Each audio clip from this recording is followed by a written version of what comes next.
My name is Jason, and this is Martin. And today we're going to be studying the verse Luke chapter 6, verse number 5. And I'm going to read it first in the King James Version, then I'm going to follow that up by reading it in the American Standard Version. And he said unto them that the Son of Man is Lord also of the Sabbath. And then here it is in the American Standard Version. It says, And he said unto them, the Son of Man is Lord of the Sabbath. Now, before you can even understand what this is truly talking about, you got to go into context. So this happens on the second Sabbath of the month, which if you've read anywhere around here, the wording is very odd, but basically it just means the second Sabbath after the first, if that makes any sense. Jesus and his disciples are walking through the cornfields, and his disciples decided to take some of the corn for food. The Pharisees saw them take the corn, and they openly rebuked them for doing work on the Sabbath, which was in direct violation of the law according to Exodus 20:10. And it says, But the seventh day is the Sabbath of the Lord thy God. In it thou shalt not do any work, nor thy son, nor thy daughter, thy manservant, nor thy maidservant, nor thy cattle, nor thy stranger that is within thy gates.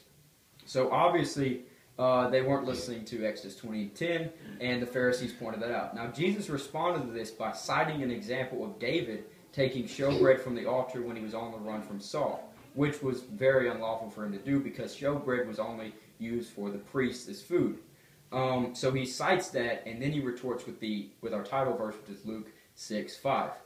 So really interesting here, and before we really get into it, you kind of have to understand how this is all being set up. And the big part is, Jesus, because we're only in Luke 6, Jesus is really just starting his earthly ministry. He's really just trying to get himself established, and he can already tell that he's going to have a lot of problems out with the Pharisees, especially because the way their minds worked was, if it's not in the law, you don't do it. And that's kind of what they were bound by. And so Jesus, in kind of this awesome way, just sort of reminds them that sometimes it's really about the spirit of the law instead of the actual letter. And that's why he cited that example of David. Because obviously David was not supposed to do that in the law, but at the time he was running from Saul. And in that proper context, it works because he was fighting for a greater good and he needed food for not only himself, but for his men. So what do you think about that? This scripture, I think, is a really interesting piece of indirect characterization of Jesus himself.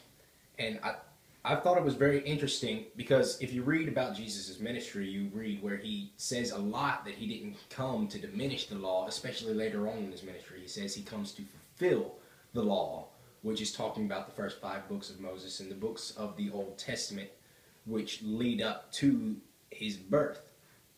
And one thing that he says right here, he says, the Son of Man is Lord also of the Sabbath, which is very interesting because really what they're rebuking him for is doing anything on the Sabbath.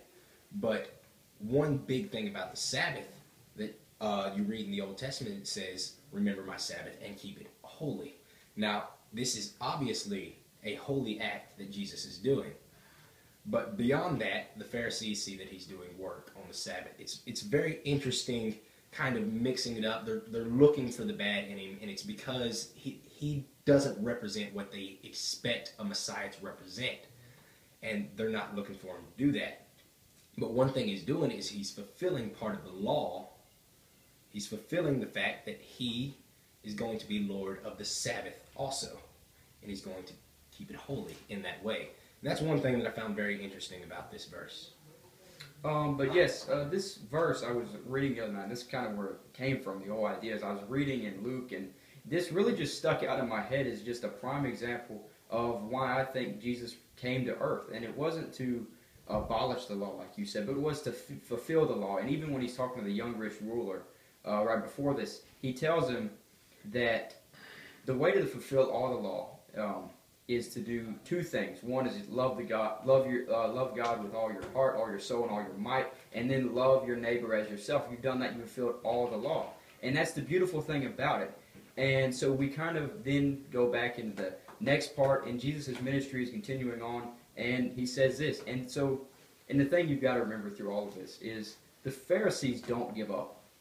And so they're constantly looking for ways to undermine Jesus and cut him off and contradict him. But Jesus, just like he always did, shows the people why living to the letter by the law is the wrong thing to do, and he shows them that it's really more about the Spirit.